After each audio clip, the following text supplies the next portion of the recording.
जैसे ट्रांसक्रिप्ट अगर उसका कंप्लीट नहीं हुआ अभी बीएस, तो उसके पास 6 सेमेस्टर का ट्रांसक्रिप्ट है, 7 सेमेस्टर का है, तो क्या वो अप्लाई कर सकता है? तो उसके लिए ये होता है कि अगर आपके पास आइट्स नहीं है तो आप अपनी यूनिवर्सिटी से जो है ना, कम से कम कितना जीपीए चाहिए यहाँ पे?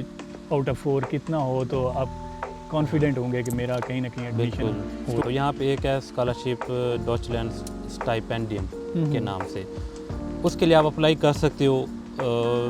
300 यूरोज़ मंथली आपको मिलता है उसमें। अच्छा, आपको हार्ड कॉपी देते हैं। और इसमें- कितना लंबा होना चाहिए रेफरेंस लेटर? बाद वक़्त टीचर्स को भी नहीं पता होता कि बिल्कुल ऐसे ही। अच्छा रेफरेंस लेटर कैसे लिखना है, तो उस पर थोड़ा सा बता दें कि आपने कैसे हासिल किए इम्पोर्टेंट डॉक्यूमेंट जो एडमिशन में है, मोटिवेशन लेटर, बिल्कुल वो कैसे लिखना है, कितना लंबा होना चाहिए और उसमें क्या बातें लिखी जाएं ताकि वो आपका मोटिवेशन लेटर बिल्कुल। स्ट्रॉन्ग हो। दिया है गिर गया नीचे, पानी में तो नहीं गिरा, बच गया। अच्छा चलो। सही।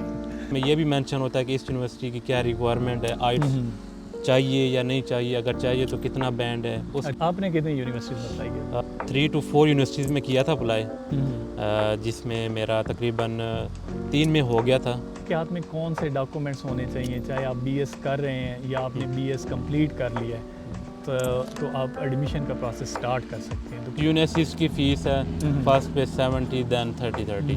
यूनिवर्सिटी की कोई फ़ी नहीं होती। अच्छा, ये अगर आपकी एप्लीकेशन स्ट्रॉन्ग नहीं है, आपका जीपीए बहुत हाई नहीं है, आपके पास लैंग्वेज आइट्स का स्कोर हाई नहीं है या नहीं है, सिर्फ प्रोफिशेंसी सर्टिफिकेट है, फिर भी आपका एडमिशन कंसीडर हो नहीं, जाए आपने और ये मिल जाए। सारी चीज़ें बता दी हैं। देखिए, स्टूडेंट का एक क्वेश्चन ये भी होता है कि मेरे जो डॉक्यूमेंट्स हैं वो मैं अगर एडमिशन के लिए अप्लाई कर रहा हूँ वो अटेस्टेड होने चाहिए या नहीं होने चाहिए।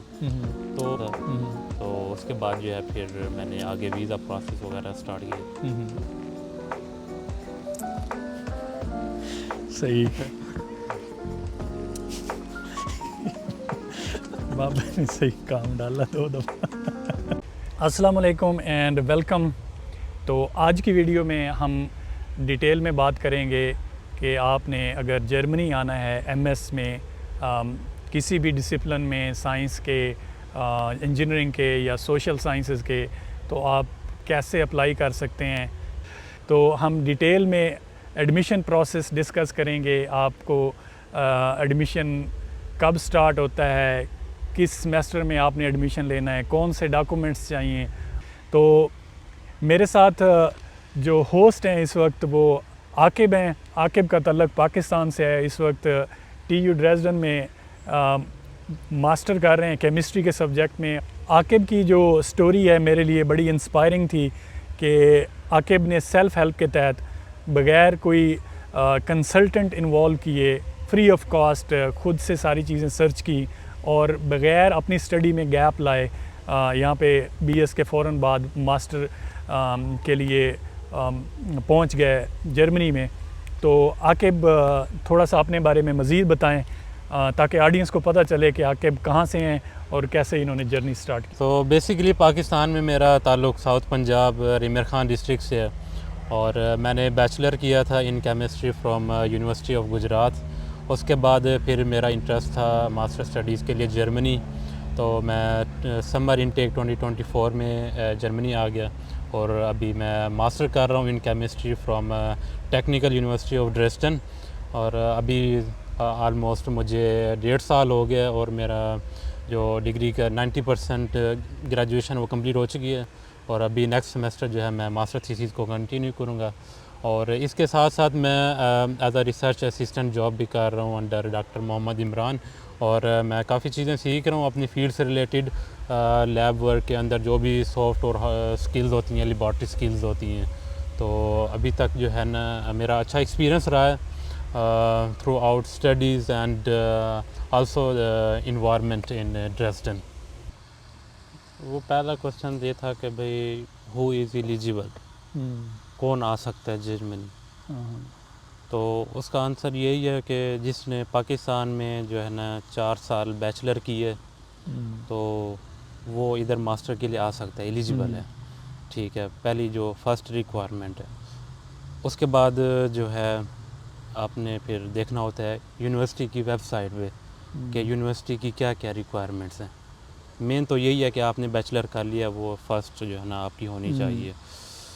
इसमें अगर हम थोड़ा बिगनिंग से शुरू करें कि ये जो एमएस में यहाँ पे एडमिशन है, इसमें कब से स्टूडेंट अगर इंटरेस्टेड है तो किस सेमेस्टर से उसको तैयारी शुरू कर देनी चाहिए, या कौन से डॉक्यूमेंट्स हैं वो साथ साथ तैयार करे, ताकि एंड पे जैसे उसका मिसाल के तौर पे बीएस कंप्लीट होता है तो उसका टाइम ना ज़ाया हो, वो उसका गैप एडमिशन गैप ना आए, उसी साल उसके पास एडमिशन हो। बिल्कुल। फिर हम वीज़ा की तरफ बाद में आएंगे कि वीज़ा कितना आसानी से मिल सकता है। लेकिन ये होना चाहिए कि वो जो नॉर्मली ये होता है कि स्टूडेंट पाकिस्तान में बीएस करके फिर सोचता है कि अब मैंने क्या करना है या अब मैंने बाहर जाना है, वो फिर डॉक्यूमेंट्स तलाश करने शुरू करता है कि कौन कौन से चाहिए, उसमें टाइम वेस्ट हो जाता है काफ़ी सारा। बिल्कुल। तो अगर किस सेमेस्टर से स्टूडेंट को चीज़ें अपनी इकट्ठी करनी शुरू कर देनी चाहिए, इस पे अगर हम बताओ थोड़ा सा। देखें, ये है कि जब एक स्टूडेंट बैचलर कर रहा है तो अभी वो अगर लास्ट ईयर में है अपनी बैचलर डिग्री के, ऐसे समझ लें अगर वो 8th सेमेस्टर में है तो उसको जो है ना लास्ट सेमेस्टर में स्टार्ट कर देना चाहिए प्रोसेस जर्मनी के लिए।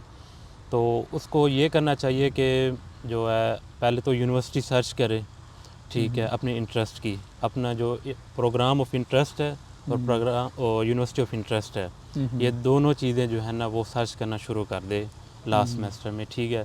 क्योंकि आपका अगर प्रोग्राम इंटरेस्ट का नहीं है इधर, आप जस्ट आ जाते हो तो वो आपके लिए भी मुश्किल हो जाएगा इधर, तो आप उसको मतलब कर नहीं पाओगे, क्योंकि यहाँ की एजुकेशन और पाकिस्तान की एजुकेशन में काफ़ी फ़र्क है। तो पहले तो यह है कि अपना जो प्रोग्राम ऑफ इंटरेस्ट है और यूनिवर्सिटी है ना वो सर्च करे। उसके लिए डिफरेंट वेबसाइट्स होती हैं जर्मनी के अंदर जितनी भी पब्लिक यूनिवर्सिटीज़ हैं, तो आप वहाँ पे जो है ना फ़िल्टर आउट कर सकते हैं अपनी यूनिवर्सिटी और प्रोग्राम। तो इसकी तरफ हम बाद में आते हैं कि ये सर्च कैसे करने हैं प्रोग्राम और यूनिवर्सिटी कैसे सर्च करनी है। तो जब आप ये समझते हैं कि 8वें सेमेस्टर में उसको शुरू करना चाहिए, क्या ये लेट नहीं है कि वो अगर 6ठे या 7वें सेमेस्टर से ये चीज़ें इकट्ठी करना शुरू कर दे, या कौन सी चीज़ें हैं जो जैसे ट्रांसक्रिप्ट अगर उसका कंप्लीट नहीं हुआ अभी बीएस, तो उसके पास 6 सेमेस्टर का ट्रांसक्रिप्ट है, 7 सेमेस्टर का है, तो क्या वो अप्लाई कर सकता है, सर्च करना शुरू कर दे, अप्लाई कर सकता है? वो या कर सकते हैं, कर सकता है। अगर वो 8th सेमेस्टर में है तो 7th सेमेस्टर तक की जो ट्रांसक्रिप्ट होगी ना, जो ग्रेड्स होंगे, वो अपनी यूनिवर्सिटी या जो भी उसका एडमिनिस्ट्रेशन डिपार्टमेंट है वहाँ से ट्रांसक्रिप्ट वो जनरेट करवा के उनसे कलेक्ट कर ले, ठीक है। वो होगी अनऑफिशियल, ऐसे समझ ले, वो भी एक्सेप्टेबल है। हाँ, ठीक है। जर्मन यूनिवर्सिटी उसको एक्सेप्ट करती है, उसकी बेस पे यानी एडमिशन मिल सकता है। हो सकता है। यानी डिग्री कंप्लीट होना ज़रूरी नहीं है? नहीं है, आपको एडमिशन के लिए डिग्री का मतलब कंप्लीट होना लाजमी नहीं है। आप अपनी जो प्रीवियस सेमेस्टर जो होगा ना वहाँ तक की जो ट्रांसक्रिप्ट होगी या ग्रेड्स होंगे वो आप जो है ना यूनिवर्सिटी को सबमिट करवा सकते हैं। ये इन्फॉर्मेशन बहुत हेल्पफुल है कि स्टूडेंट अर्ली शुरू कर सकता है और 7 सेमेस्टर का जो ट्रांसक्रिप्ट उसके पास होगा उसकी बेस पे एप्लीकेशन सबमिट हो सकती है और एडमिशन लेटर भी मिल सकता है। बिल्कुल ऐसे ही। ठीक हो गया। उसके बाद एक मेन लोगों के ज़हन में क्वेश्चन होता है कि जर्मनी जा रहे हैं, वहाँ पढ़ने के लिए लैंग्वेज रिक्वायरमेंट क्या है? क्या इंग्लिश में मास्टर प्रोग्राम आसानी से मिल जाते हैं यूनिवर्सिटियों में? जैसे साइंस के सब्जेक्ट हैं, फिज़िक्स, केमिस्ट्री, बायोलॉजी हो गई, मैथ हो गई, या इंजीनियरिंग के सब्जेक्ट हैं या दूसरे सोशल साइंसेस के, तो कितना चांस होता है कि आपको अपने रेलेवेंट फील्ड में इंग्लिश में मास्टर मिल जाए, जर्मन ज़बान में ना हो? तो मोस्टली जो यूनिवर्सिटीज़ है ना जर्मन में पब्लिक यूनिवर्सिटीज़, वो उनमें जो प्रोग्राम्स हैं अभी तकरीबन इंटरनेशनल इंग्लिश में उनकी ना इंस्ट्रक्शन ऑफ लैंग्वेज है, तो ज़्यादा चांसेस हैं कि आपका जो प्रोग्राम है ना वो इंग्लिश में होगा इधर। अगर बहुत कम रेयर चांस होता है कि वो जर्मन लैंग्वेज की एक रिक्वायरमेंट ऐड कर दें, लेकिन वो भी ये होता है कि आपको या तो वो A1 लेवल जो है ना वो कहेंगे कि अभी आपके पास होना चाहिए। वो भी आपको तब कहते हैं कि जब आप जर्मनी आ जाओगे ना तो एक सेमेस्टर इधर आप पढ़ेंगे तो उसमें आप वो उनको सर्टिफिकेट A1 का प्रोवाइड करके वो रिक्वायरमेंट भी पूरी कर सकते हैं। अच्छा, यानी वो बाद में पूरी करनी होती है? वो बाद में पूरी शुरू में नहीं चाहिए। वो जब जर्मनी आ जाओगे तब आप जो है ना कर सकते हो। वो तो आपका कहना ये है कि जो मास्टर प्रोग्राम है, साइंस के सब्जेक्ट्स हैं और इंजीनियरिंग के सब्जेक्ट हैं, आसानी से इंग्लिश में मास्टर मिल जाता है, यानी जर्मन लैंग्वेज रिक्वायरमेंट नहीं है उसके लिए। सही। तो फिर क्या इंग्लिश का जो आइट्स टेस्ट है वो होना ज़रूरी है? उसके बगैर चांस कितने, या आइट्स से क्या फ़ायदा होता है? अगर स्टूडेंट आइट्स करके आए तो उसके चांसेस क्या ज़्यादा हैं एडमिशन होने के? इस पे थोड़ा सा बताएं, क्योंकि ये ज़्यादातर लोगों को कन्फ्यूजन है कि और आइट्स करना भी पाकिस्तानी स्टूडेंट के लिए एक तो फ़ीस ज़्यादा है और थोड़ा सा वो भी घबराते भी हैं कि ये टेस्ट पता नहीं क्या बनेगा, क्लियर होगा या नहीं होगा, मेरे तो जो पैसे ज़ाया हो जाएंगे, ये इशू भी रहता है। तो बेस्ट तो यही है, बेस्ट यही है कि आइट्स आप कर लें 6.0 या 6.5 तो तकरीबन आ ही जाता है जो बैचलर का स्टूडेंट है पाकिस्तान में। तो उसे घबराना नहीं चाहिए, डरना नहीं चाहिए। सही। आल दो कि आपने 60,000 या 70,000 बंदे के माइंड में होता है कि यार मैंने दिए हैं तो क्लियर होगा या नहीं, बैंड्स आएंगे या नहीं, तो आप उसे डरे ना भागें, आप दें, ठीक है, तो वो हो जाता है, क्लियर हो जाता है, आपके आ जाएंगे अच्छे बैंड। तो बेस्ट यही है कि होना चाहिए आइट्स। और यूनिवर्सिटीज़ को अगर आप आइट्स प्रोवाइड करेंगे तो मतलब आप एक प्रायोरिटी में आ जाएंगे एज़ कम्पेयर टू दोस्त जिनके पास नहीं होगा। अच्छा, तो इसमें आपको प्रेफरेंस मिल सकती है? हाँ, प्रेफरेंस इसमें भी है और आपको लास्ट जो वीज़ा एम्बेसी है उसमें भी आपको मिलेगी, क्योंकि आपके पास एक एडिशनल चीज़ है, एक मतलब स्किल्स है, इंग्लिश इंटरनेशनल लैंग्वेज आप आइट्स वगैरह करते हो, प्रोवाइड करते हो सर्टिफिकेट, तो वो भी एक अच्छी चीज़ है कि आपके पास वो सर्टिफिकेट होना चाहिए आइट्स का। उसके अलावा अगर नहीं है आइट्स तो उस पे भी जो यूनिवर्सिटीज़ हैं वो आपको अलाउ करती हैं कि आप अपनी एप्लीकेशन सबमिट कर दें। उस पर ये रेस्ट्रिक्शन नहीं है कि आपके पास आइट्स होना चाहिए।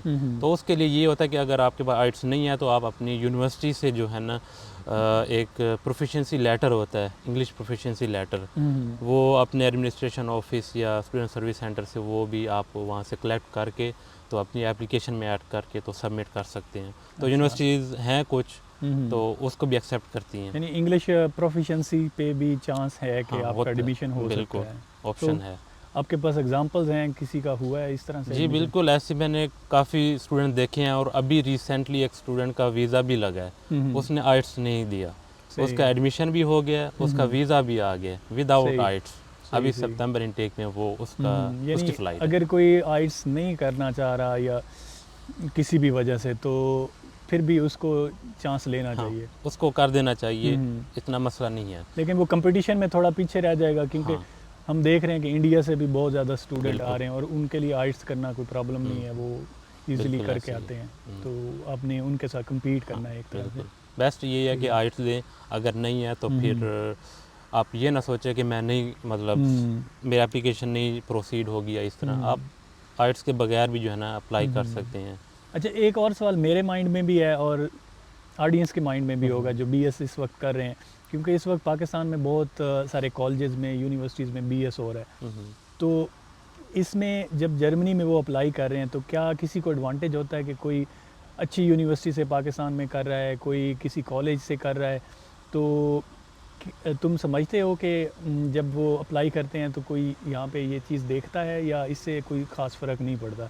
यानी एक फॉर एग्ज़ाम्पल क़ायद-ए-आज़म यूनिवर्सिटी से, पंजाब यूनिवर्सिटी से कर रहा है और एक किसी छोटे शहर में एक कॉलेज से BS करके आ रहा है, तो जब यहाँ पे अप्लाई करते हैं तो क्या कोई फ़र्क होगा या कुछ ख़ास नहीं होता? एज सच मैंने ऐसा कोई डिफरेंस देखा नहीं है कि जो जर्मन यूनिवर्सिटीज़ हैं वो प्रेफरेंस देती हूँ उन स्टूडेंट्स को कि जो हाई क्वालिटी यूनिवर्सिटी से ग्रेजुएट है या कुछ लो कॉलेज से या किसने किया है बैचलर, तो आपने जहाँ से भी किया जिस इंस्टीट्यूशन से, तो मुझे नहीं लगता कि जर्मन यूनिवर्सिटीज़ उसमें आपको बाकी स्टूडेंट्स से कोई डिफरेंस वगैरह कोई। अच्छा, यानी बेसिकली यूनिवर्सिटीज़ आपको एक लेवल प्लेइंग फील्ड देती है कि अगर आप स्पेशली छोटे शहरों में किसी कॉलेज से BS कर रहे हैं तो आपको फिर भी कॉन्फिडेंट रहना चाहिए कि आपका एडमिशन हो सकता है यहाँ पे जो है ना। अगर आपने बेहतर तो ये है कि जो यूनिवर्सिटी के स्टूडेंट है, अभी मोस्टली जो है स्टूडेंट यूनिवर्सिटी से ही बैचलर वगैरह कर रहे हैं, और कॉलेजेस भी वो यूनिवर्सिटी से एफिलिएटेड हैं, डिग्री तो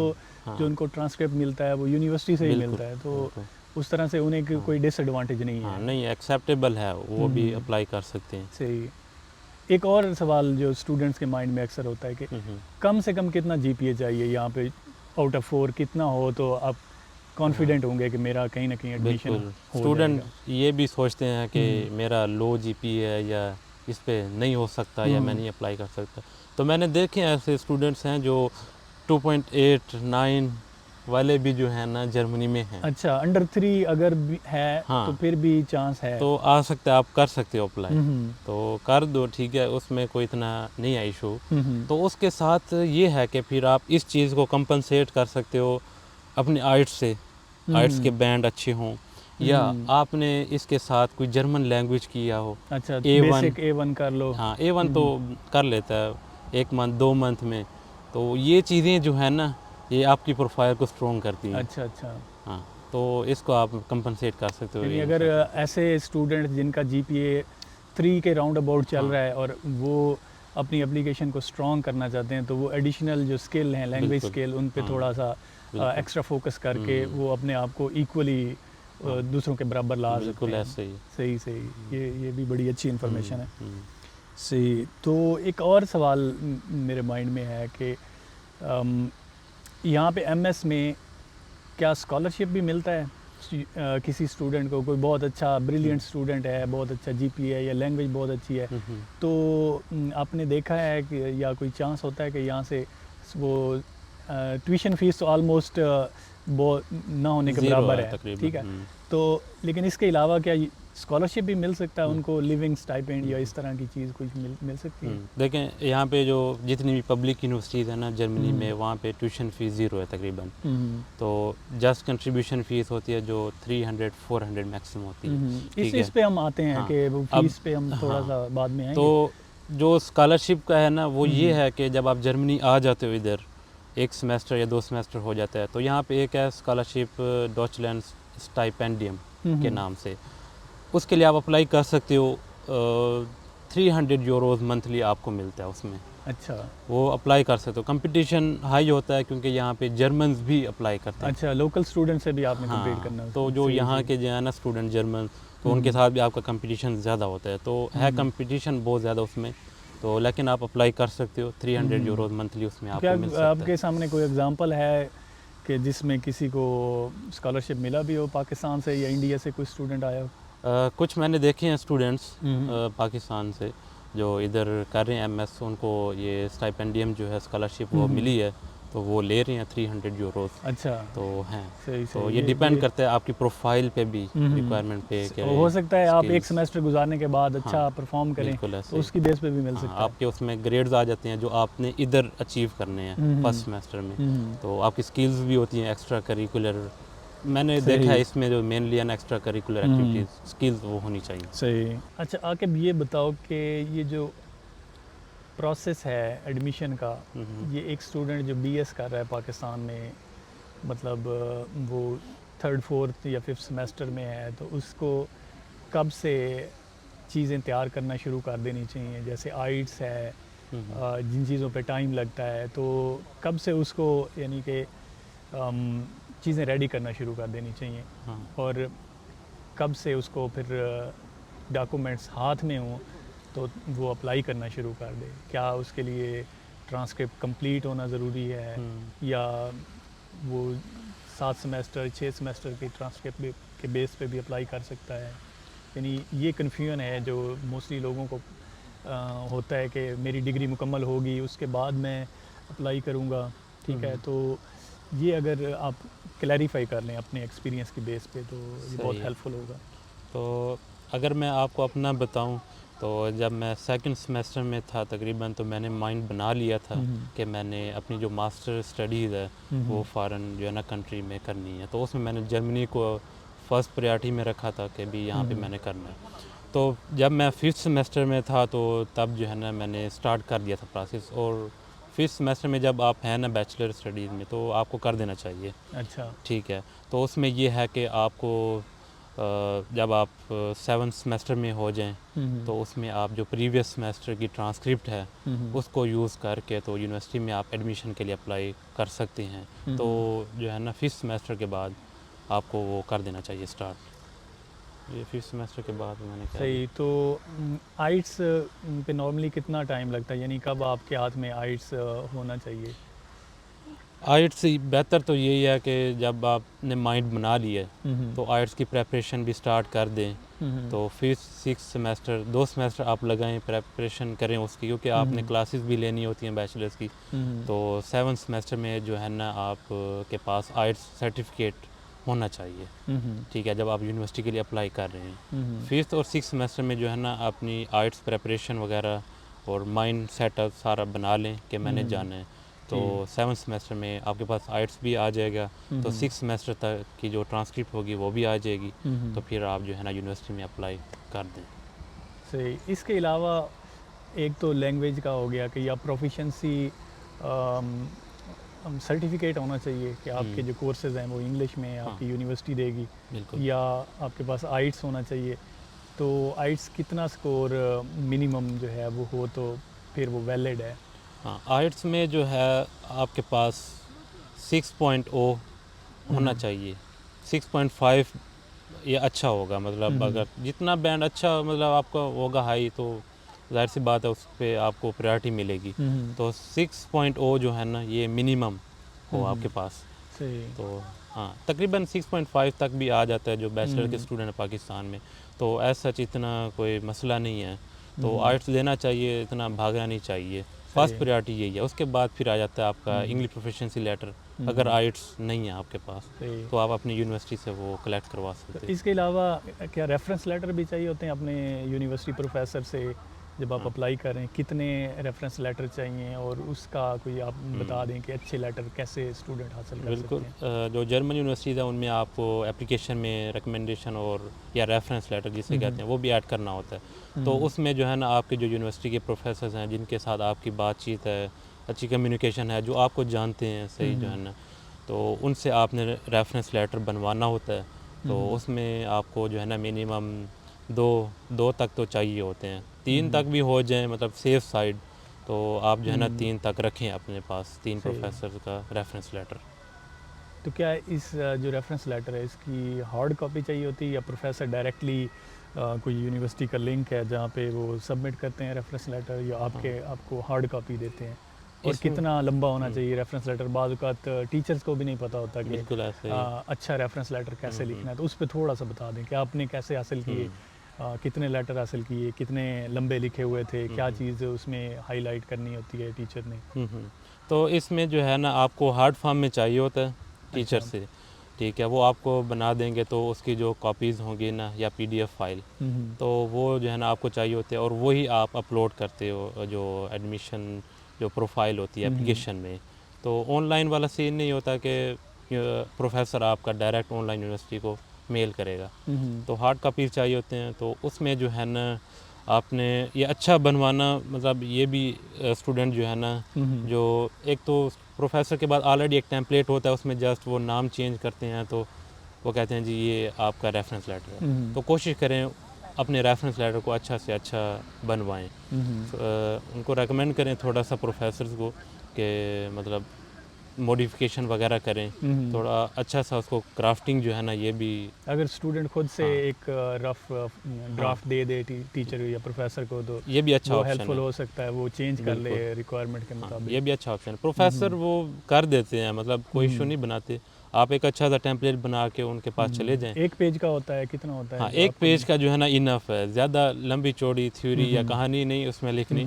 तो एक पेज का टू द पॉइंट जो है ना वो काफ़ी है। और ये ब्लैंक पेपर हो या यूनिवर्सिटी के जो वो लेटर पैड है या कोई स्टैंप लगी हो, ये क्या चीज़ें ज़रूरी वो होती हैं? A4 साइज़ पेज होता है। तो एट लास्ट में वो प्रोफेसर का सिग्नेचर या वो उसकी स्टैंप हो तो अच्छा है, हाँ, यानी ये वो अच्छा है। वैलिड डॉक्यूमेंट है। ये वैलिड हो जाता है। सही सही।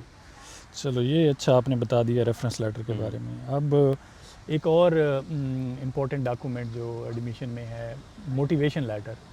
बिल्कुल। वो कैसे लिखना है, कितना लंबा होना चाहिए और उसमें क्या बातें लिखी जाएं ताकि वो आपका मोटिवेशन लेटर स्ट्रॉन्ग हो? और क्या जब वो डिफरेंट यूनिवर्सिटीज़ में अप्लाई कर रहे हैं तो उसके लिए वो हर एक के लिए अलग से मोटिवेशन लेटर बनाएं या एक जर्नल बना के सब में वो चल सकता है? इस पे थोड़ा सा हमें बताएं। मोटिवेशन लेटर जो है ना ये भी आपके जो एडमिशन प्रोसेस है उसमें एक अच्छी खासी वेटेज रखता है। तो जो एडमिशन कमेटी है, जो मेंबर्स हैं, जो एवेल्यूशन करते हैं, वो इस पे भी ज़्यादा फोकस रखते हैं कि बच्चे के अंदर कितनी मोटिवेशन है, वो जो प्रोग्राम के लिए अप्लाई कर रहा है। तो उसको आपने अच्छा बनाना होता है। तो उसमें जो चीज़ें मेंशन आप कर सकते हैं कि आपकी जो प्रीवियस बैकग्राउंड आपने बताना होता है, शॉर्ट इंट्रो कि भाई जो भी आपका प्रोग्राम है बैचलर में, उसके बाद आपने बताना होता है कि उस प्रोग्राम में जो आप बैचलर्स कर रहे हो या आपने जो पीछे कर लिया है 5-6 सेमेस्टर, तो उसमें आपने कौन कौन सी स्किल्स अचीव की हैं उसको मेंशन कर सकते हो, हाईलाइट कर सकते हो।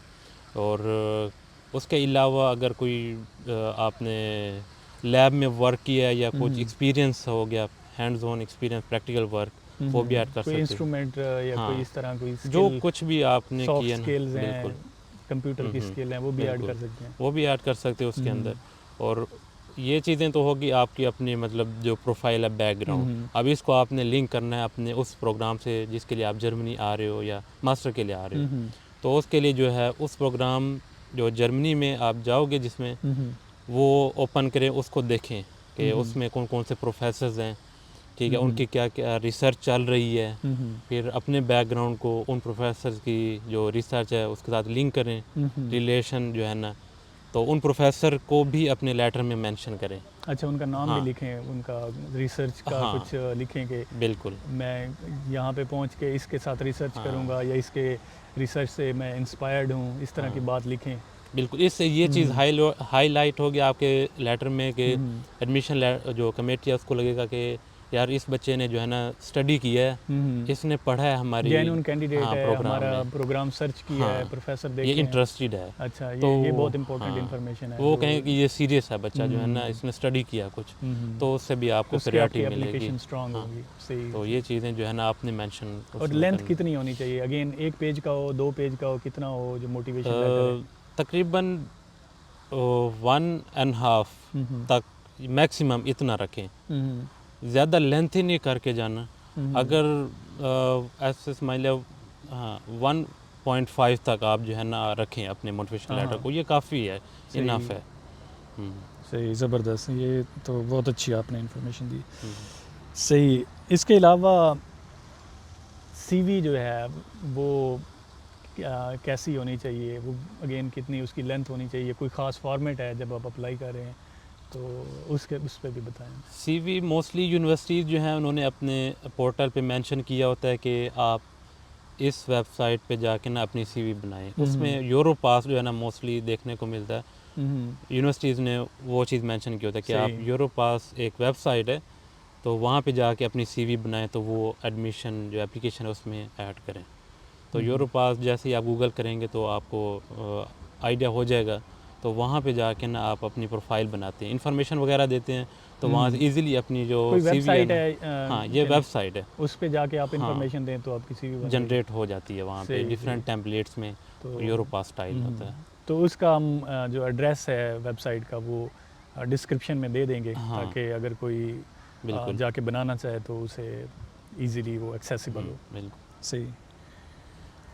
अच्छा, एक और चीज़ जो नॉर्मली जब पाकिस्तान से लोग अप्लाई करते हैं या दूसरे कंट्री जैसे इंडिया है गिर गया नीचे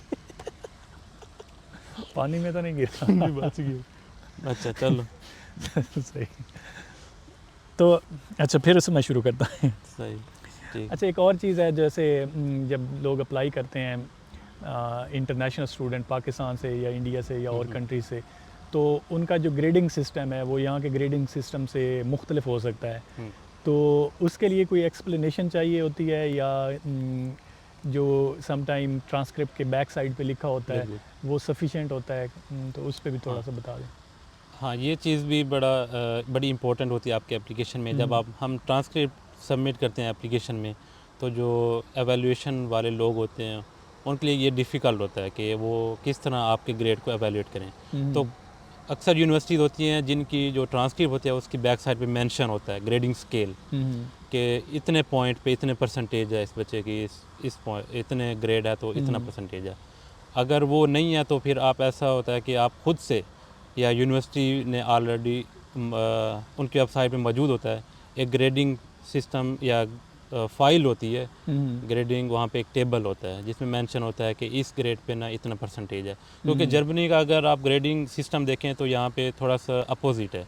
यहाँ पे जितना लो होगा ना 2 1 ये इसको हाई समझा जाता है। उतना अच्छा हमारा consider होता है। पाकिस्तान में देखें तो सही, जिसका 3 4 होता है तो वो हाई होता है। सही। तो यहाँ पे इस डिफरेंस के लिए जो है ना अच्छा यही है कि आप एक डॉक्यूमेंट जो है ना ग्रेडिंग सिस्टम वाला वो भी अपलोड कर दें, अगर ट्रांसक्रिप्ट के बैक साइड पे वो सिस्टम नहीं मौजूद ग्रेडिंग का। सही हो गया। तो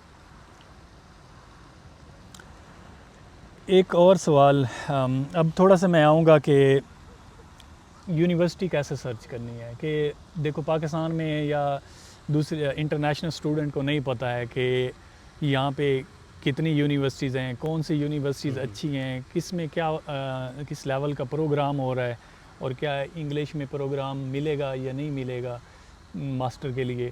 तो यूनिवर्सिटी की सर्च एक बिल्कुल बंदा ज़ीरो से स्टार्ट कर रहा है, तो उसको कहाँ से शुरू करनी चाहिए, उसे कैसे पता चलेगा? देखिए अभी जो शॉर्ट लिस्टिंग है ना यूनिवर्सिटीज़ को, या अपना जो प्रोग्राम ऑफ इंटरेस्ट है जिसमें आप आना चाह रहे हो जर्मनी मास्टर के लिए, उसके लिए ये है कि कुछ वेबसाइट्स हैं वहाँ पे जाके आप इजीली फ़िल्टर आउट कर सकते हो।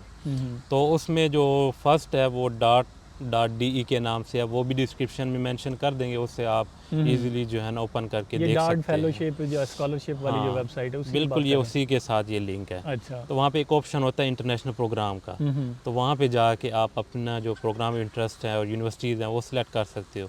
उसका फ़ायदा ये है कि जैसे आप वहाँ पे वो फ़िल्टर आउट करोगे ना, तो वहाँ पे ऑप्शंस मौजूद होते हैं कि नो फ़ी यूनिवर्सिटीज़ वाली भी आ जाएंगी जिसमें कुछ फ़ीस नहीं होती। तो उसमें ये भी मेंशन होता है कि इस यूनिवर्सिटी की क्या रिक्वायरमेंट है, आइट्स चाहिए या नहीं चाहिए, अगर चाहिए तो कितना बैंड है। उसके अलावा समर इनटेक में वो एप्लीकेशन एक्सेप्ट कर रही है या विंटर इनटेक में एप्लीकेशन कब से स्टार्ट हो रही है, कॉस्ट हो गई, फंडिंग हो गई, वो सारी चीज़ें आपको उस वेबसाइट पे मिल जाएंगी।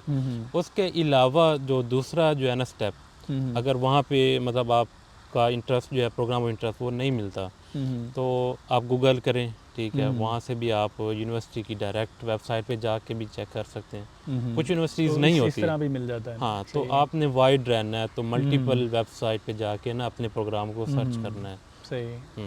तो हम लिंक जो है वो डिस्क्रिप्शन में दे देंगे, ये यूनिवर्सिटीज़ सर्च करने का जो की वेबसाइट पे है, तो लिंक में भी हम डिस्क्रिप्शन में भी दे देंगे ताकि आपके लिए इजी रहे उसको सर्च करना।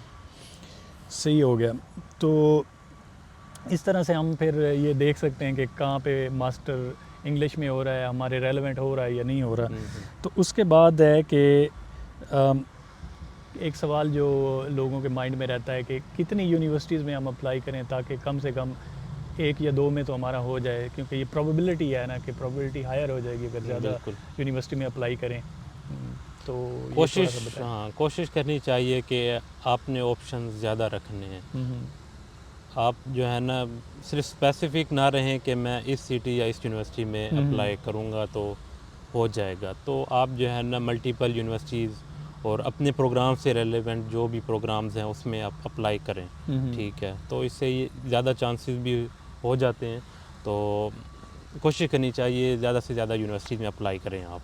आपने कितनी यूनिवर्सिटीज़ में अप्लाई किया? मैंने जो है जब मैं 7th सेमेस्टर में था तब मैंने स्टार्ट कर दिया था, तो मैंने 3 to 4 यूनिवर्सिटीज़ में किया था अप्लाई, जिसमें मेरा तकरीबन 3 में हो गया था। एक में नहीं हो सका, उसकी रीज़न ये थी कि मेरे जो बैचलर की डिग्री है उसमें एक कोर्स की रिक्वायरमेंट नहीं पूरी हो रही थी। अच्छा। तो जस्ट उसकी वजह से जो है ना मेरा वो रिजेक्ट हुआ एक यूनिवर्सिटी में। बाकी अल्हम्दुलिल्लाह मेरा 3 यूनिवर्सिटीज़ में हो चुका ये तो बहुत ज़बरदस्त है। हाँ। तो इसका मतलब आपने एप्लीकेशन बहुत स्ट्रॉन्ग बनाई होगी। हाँ, मैंने एप्लीकेशन भी बिल्कुल ऐसे ही है। तो मैंने वाइड यूनिवर्सिटीज़ जो है ना वो काफ़ी ज़्यादा रखी थी एप्लीकेशन, मतलब मैं उनमें सबमिट करूँ और चांसेस ज़्यादा हों। सही हो गया। तो एक और इम्पोर्टेंट सवाल आके है कि आपके हाथ में कौन से डॉक्यूमेंट्स होने चाहिए, चाहे आप बीएस कर रहे हैं या आपने बीएस कंप्लीट कर लिया है, तो आप एडमिशन का प्रोसेस स्टार्ट कर सकते हैं। तो क्या आप फिंगर टिप्स पे कुछ डॉक्यूमेंट्स के नाम बता सकते हैं कि ये आपके हाथ में लाजमी होने चाहिए? अगर तो आप बैचलर कर रहे हैं ना, तो उसमें आपकी ट्रांसक्रिप्ट फर्स्ट स्टेप, ट्रांसक्रिप्ट होगी, उसके बाद आपके पास इंग्लिश प्रोफिशेंसी होना चाहिए। आइट्स है वो ठीक है, नहीं तो यूनिवर्सिटी से इंग्लिश प्रोफिशेंसी लेटर। उसके बाद रेफरेंस लेटर्स होते हैं जिसमें 2 तो होने चाहिए मिनिमम। उसके अलावा मोटिवेशन लेटर होना चाहिए आपके पास, ठीक है। और ग्रेडिंग सिस्टम अगर तो ट्रांसक्रिप्ट के बैक साइड पे मेंशन है, ओके। अगर नहीं है तो एक अलग से फाइल होती है वो चाहिए होती है, ठीक है। तो ये मेन डॉक्यूमेंट्स हैं, जनरल डॉक्यूमेंट्स हैं, इंक्लूडिंग सीवी। हाँ, इंक्लूडिंग सीवी आल्सो। तो ये जो है ना, आप किसी भी यूनिवर्सिटीज़ की रिक्वायरमेंट में देखेंगे ना, तो ये जनरल डॉक्यूमेंट्स हैं, ये तो होने ही होने चाहिए। उसके बाद एडिशनल आ जाती हैं।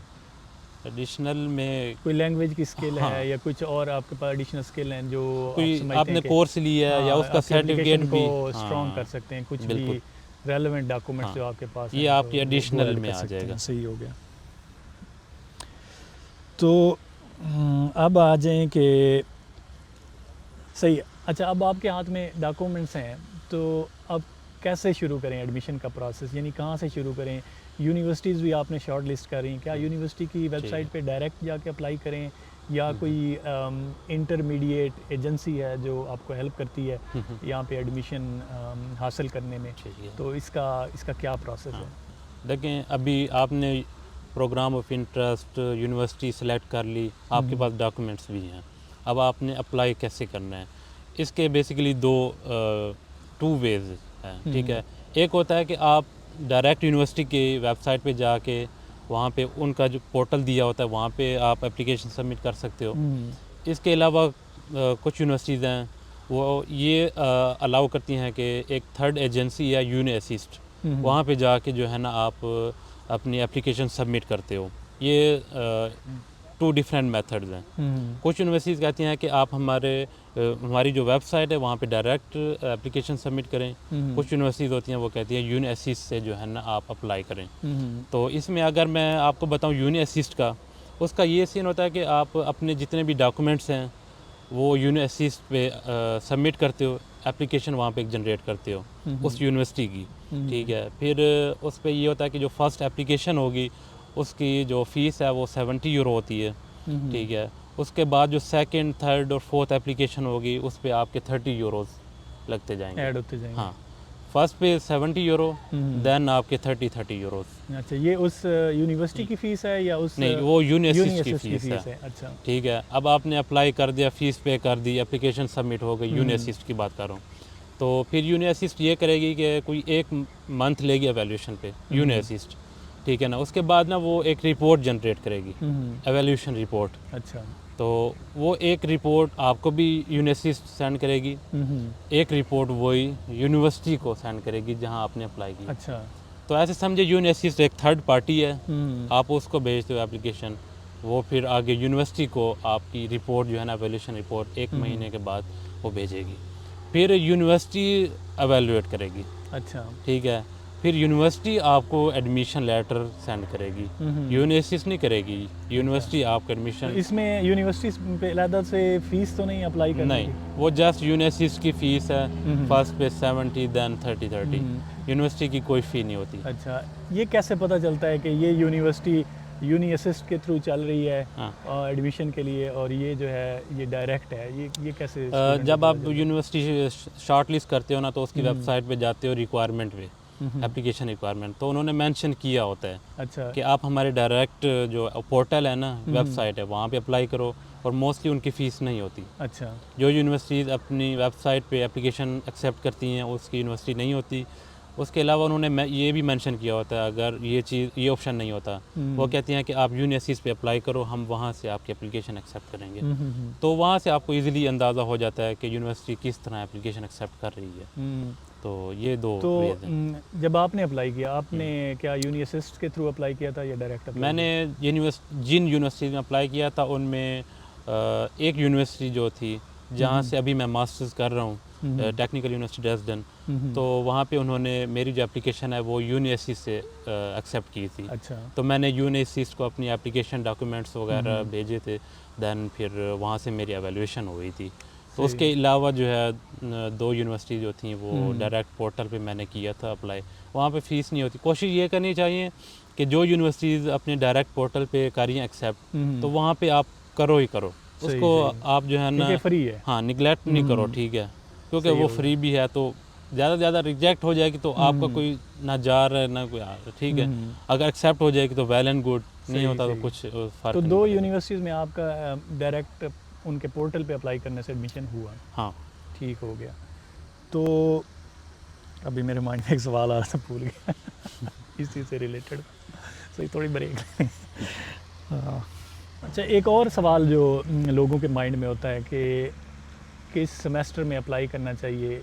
एक विंटर इनटेक है और एक समर इनटेक है मास्टर के लिए। बिल्कुल।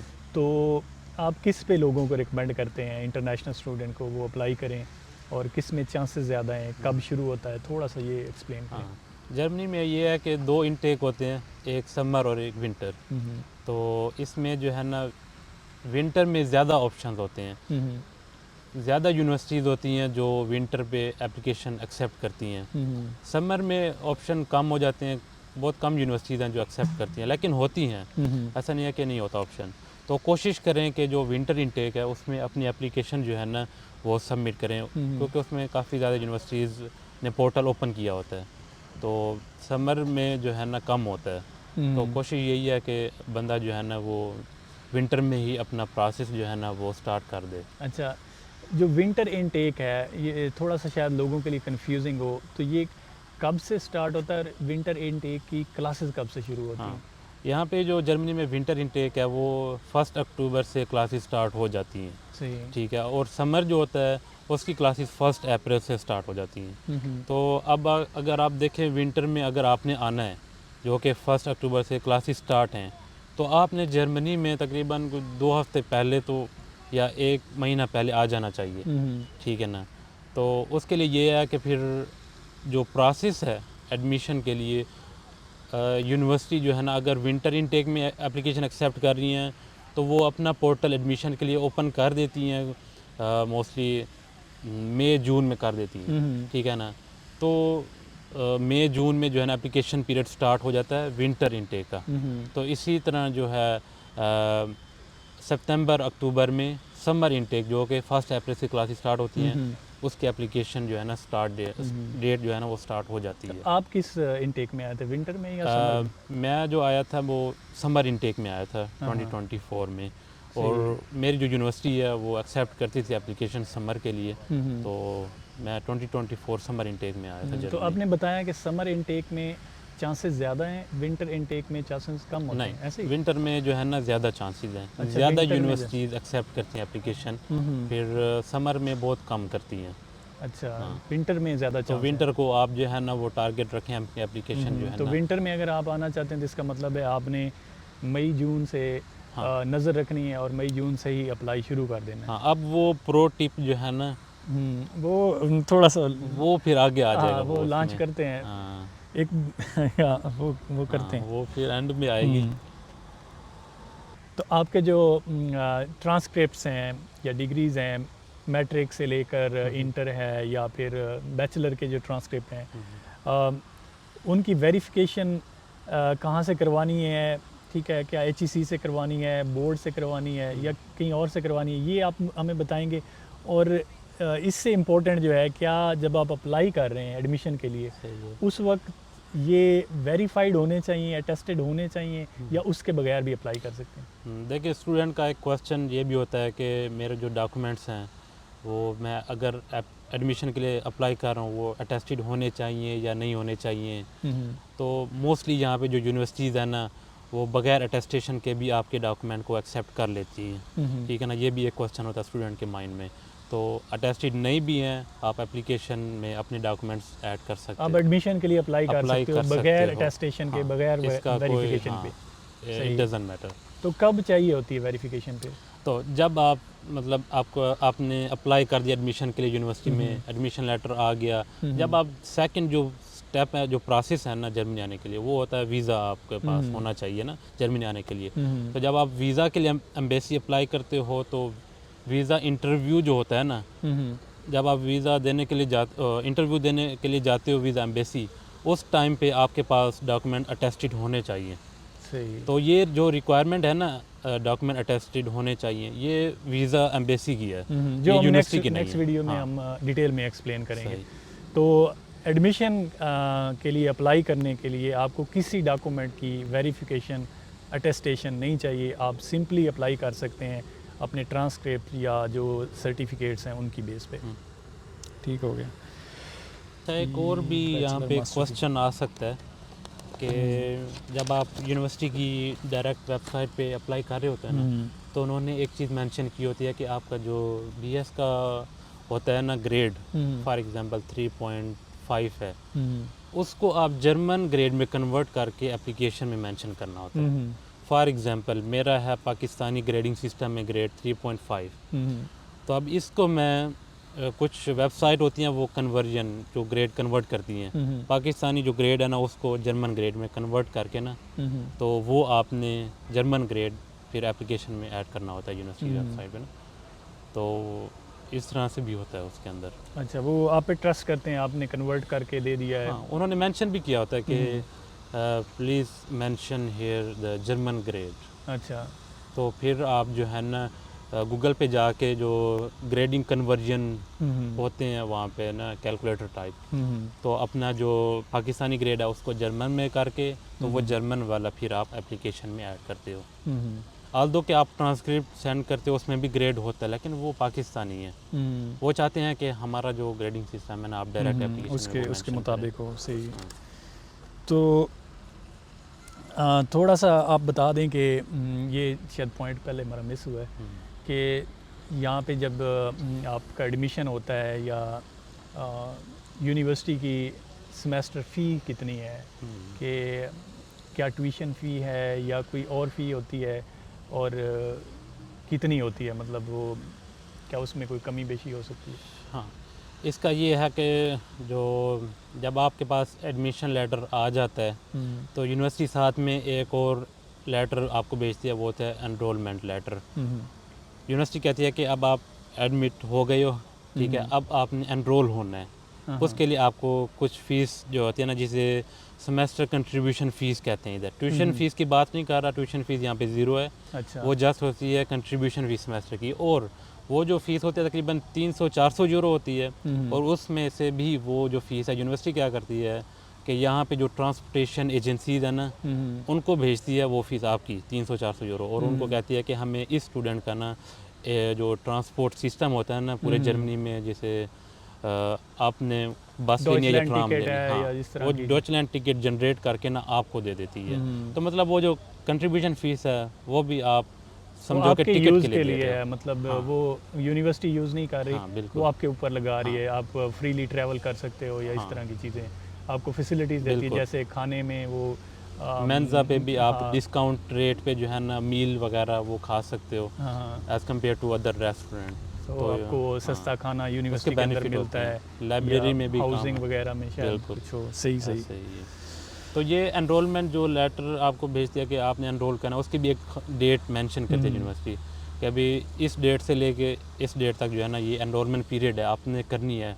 उसमें आपने उनको सेमेस्टर फ़ी जो है वो सबमिट करनी होती है, ट्रांसफ़र करनी होती है।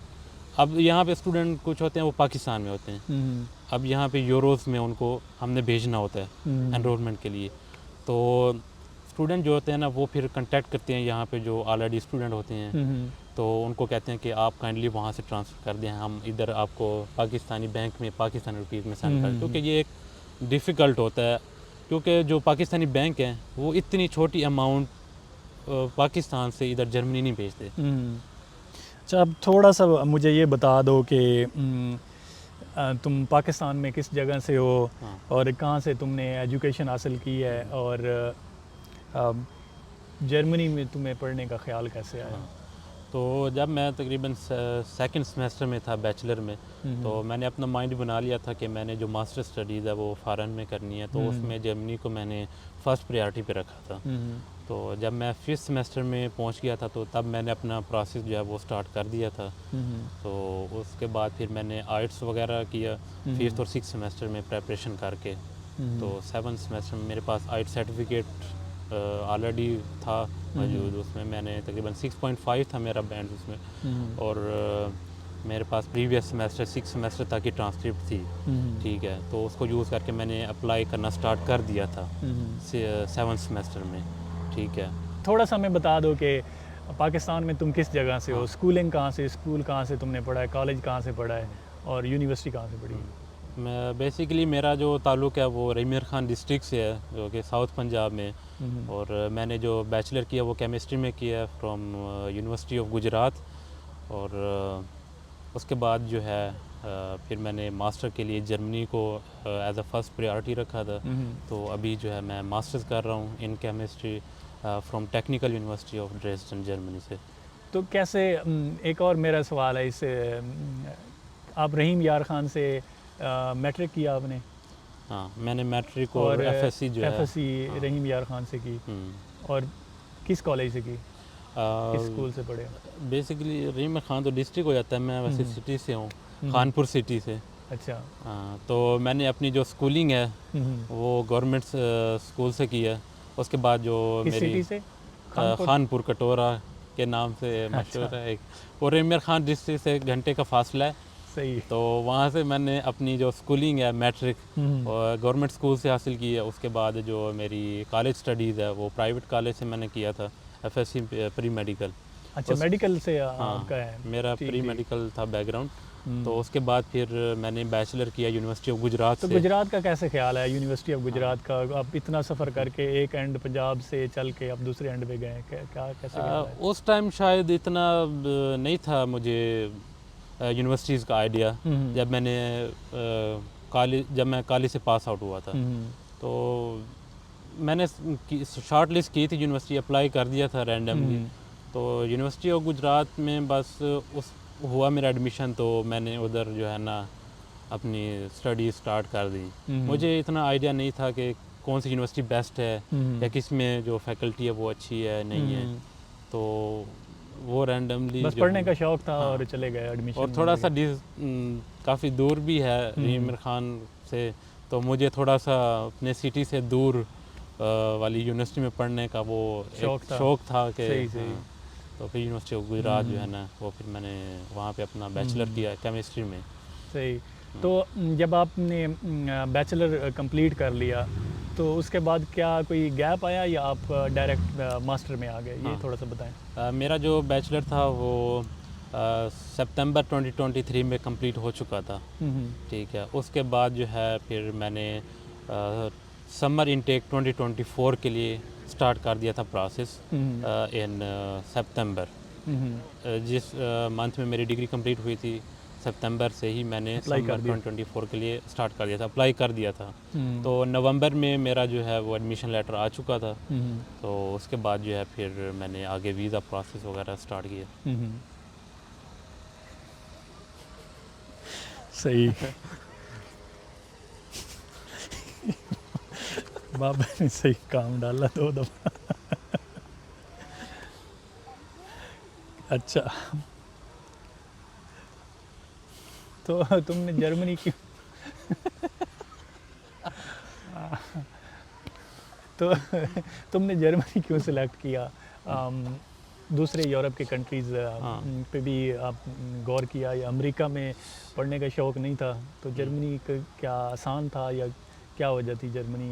अगर जर्मनी को बाकी कंट्री से जाने वाला था यहाँ पे, या किस वजह से मोटिवेट हुआ? अगर जर्मनी को बाकी कंट्री से कंपेयर किया जाए, यानी यूके, ऑस्ट्रेलिया, जो कि मोस्टली स्टूडेंट जाते हैं स्टडीज़ के लिए। अच्छा, अगर जर्मनी को बाकी कंट्री से कंपेयर किया जाए, यानी यूके, ऑस्ट्रेलिया, यूएसए से, तो यहाँ पे ट्यूशन फ़ीस ज़ीरो है, ठीक है। जस्ट कंट्रीब्यूशन फ़ीस है, उसको भी जो स्टूडेंट है वो 20-25 दिन में न अर्न कर सकता है पूरे सेमेस्टर की फ़ीस। तो वो इतना कोई बड़ा मसला नहीं है। उसके बाद जो है यहाँ की यूनिवर्सिटी देखा जाए तो यहाँ पे जितनी प्रोग्राम है वो रिसर्च ओरिएंटेड है। तो मेरा भी इंटरेस्ट था, जब मैं बैचलर में था रिसर्च का शौक़ था मुझे। तो जर्मनी जो था ये मेरे लिए उस टाइम बेस्ट ऑप्शन था, तो इसको मैंने सेलेक्ट किया। तो अभी अल्हम्दुलिल्लाह जर्मनी में मुझे 1.5 साल हो गया अभी।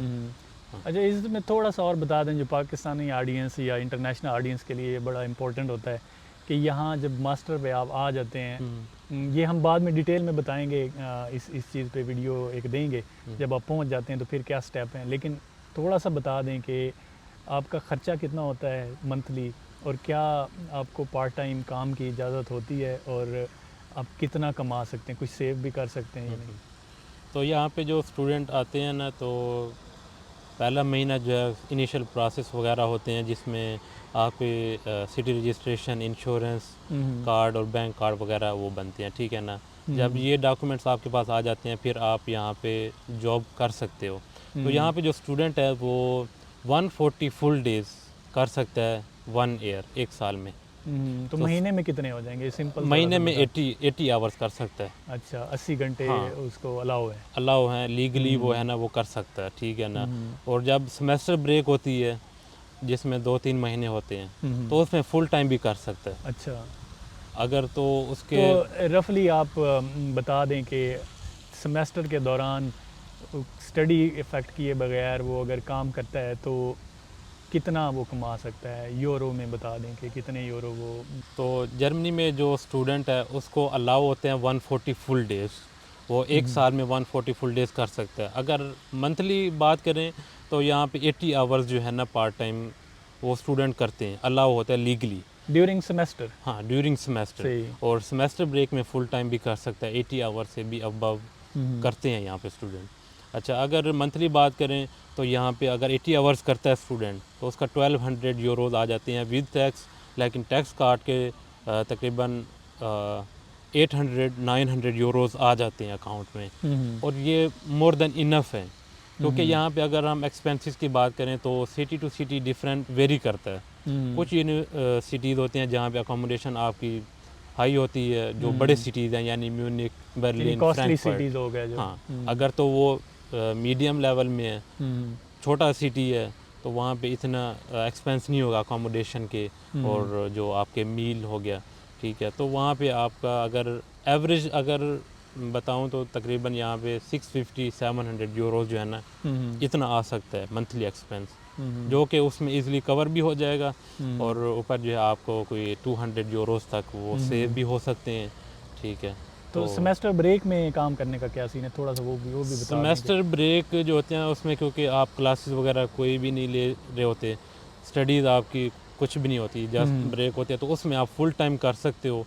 तो आके बताएं कि अब आप थर्ड सेमेस्टर में हैं, या थर्ड हम्म, सेमेस्टर कंप्लीट हो गया, हम्म, तो आपको पाकिस्तान की यूनिवर्सिटी एजुकेशन सिस्टम का एक्सपीरियंस भी है और जर्मन यूनिवर्सिटी एजुकेशन का भी एक्सपीरियंस है। हम्म।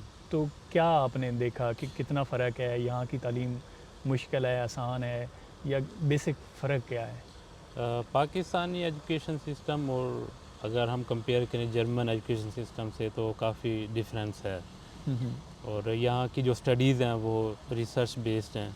यहाँ पे अगर आपको एक स्लाइड में या प्रेजेंटेशन कोई दे रहा है प्रोफेसर, हम्म, तो उसका भी एक जो है ना रिसर्च बैकग्राउंड होता है। तो हम्म, डिफरेंस होता है, क्योंकि स्टूडेंट के माइंड में होता है कि जिस तरह हम पाकिस्तान में क्रैमिंग वगैरह रट्टे लगा के जिस तरह हम एजुकेशन वहाँ पे है, तो हम्म, वो माइंड लेकर यहाँ पे ना आए, क्योंकि हम्म, यहाँ पे स्टडी थोड़ी सी हार्ड है।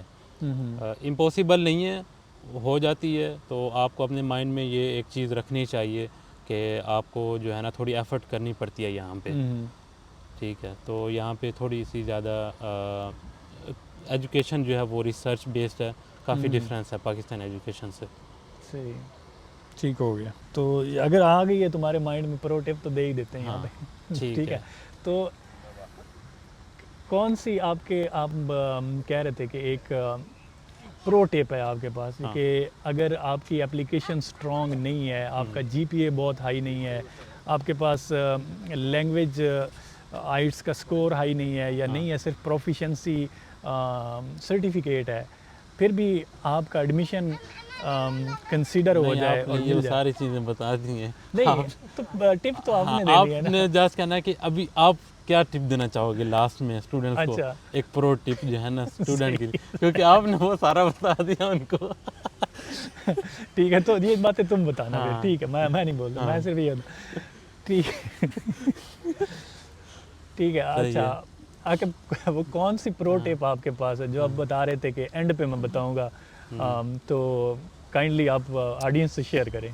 सही है। तो लास्ट पे जो मेरा एक्सपीरियंस है, जो मैं हम्म, एक स्टूडेंट आना चाह रहा है मास्टर के लिए, हाँ। उसको एक प्रो टिप मैं यही देना चाहूँगा कि जैसे ही एप्लीकेशन डेट स्टार्ट हो, फॉर एग्ज़ाम्पल विंटर इनटेक का जो 1 अक्टूबर से क्लासेस स्टार्ट होती हैं, उसका जो एडमिशन है ना, एप्लीकेशन स्टार्ट डेट वो हो जाती है तकरीबन मई जून में।